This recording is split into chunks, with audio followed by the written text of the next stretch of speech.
Шаршадың ба? Оңай емес білем. Кей күндер бәрінен қашқың келеді, жасырудан да жалығатын уақыт болады екен. Сен ұйықтап жатсың, бірақ жан дүниең демалмайды. Сен күліп жүрсің, бірақ жүрегің езіліп тұр. Сен көмектестің, бірақ сені тастап кетті.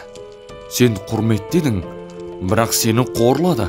Сен шын жақсы көрдің, бірақ сені бағаламады. Сен дұрыс жасадың, бірақ бәрі сені кінәлады.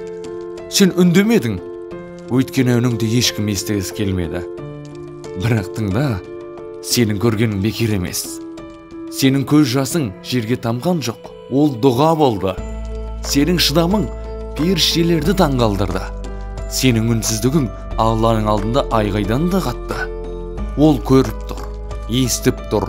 Сенің осындай шыдамдылығыңа беретін сыйы өте үлкен әрі көп. Сен жүріп келе жатқан жол, сен ғана жүре алатын жол. Өйткені сен таңдаулы, ерекше пендесің. Сен тоқтама. Себебі дәл сенің сабырыңнан кейін сен күтпеген есіктер ашылады.